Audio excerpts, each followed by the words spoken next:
German experimental scene may have been rather patronizingly labeled krautrock by the British press, but it was so diverse and the music produced so varied that categorizing it proved difficult. Yet critics have noticed two separate tendencies in the work of the Berlin bands and those from Dusseldorf and Cologne in the far west of Germany. Where the Berlin acts favored long-form soundscapes, often with little percussion, the Dusseldorf acts created far more rigid compositions with an emphasis on constructing complex rhythms. It was not separate, it was different. It was just different. So each, especially Dusseldorf, this is a designer town, it's a designer city.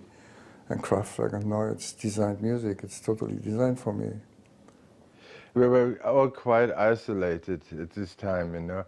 And the thing was, the only thing that I like Kraftwerk very much. At this time, they were still called Off or something like that. No, Off, that was Snap.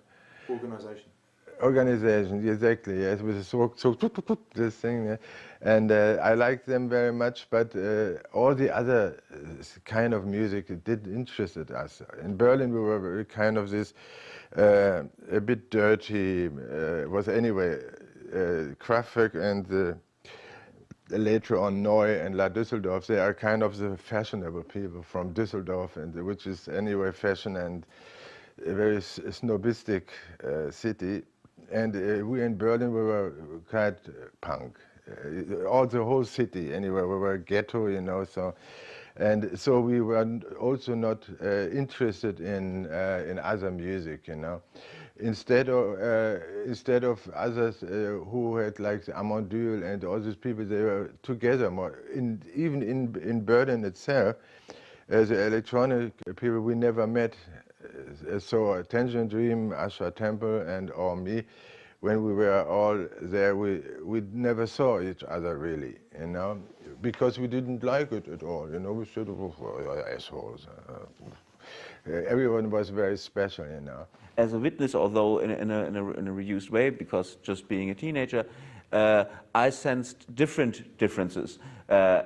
Not so much difference of the cities where people come from, but difference of attitude, difference of cultural camps and fields. And there I would say that the main difference was whether you were dead serious or whether you had this, I would call it even campy aspect that you find in Kraftwerk and then later in other Dusseldorf and some Munich groups, whereas Berlin was dead serious, as it always was in all kinds of movements, in all kind of, it was always when you wanted to do something in the most serious way, you had to do it in the old West Berlin. And in contemporary Berlin it's a little bit different, but that was the ideal place for that.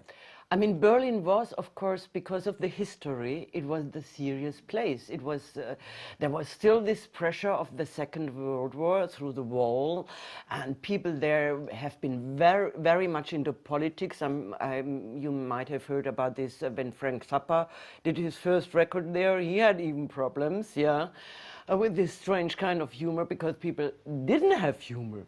They took everything serious. And Dusseldorf and the surrounding around Dusseldorf is as well one of the richest areas of Germany, but on the other hand is the industrial part of Germany as well, which is very diverse. So there is always this conflict as well, yeah? You have very poor people, they're the working class, and you have the very rich people. And the really elegant, Düsseldorf is one of the most elegant cities in Germany.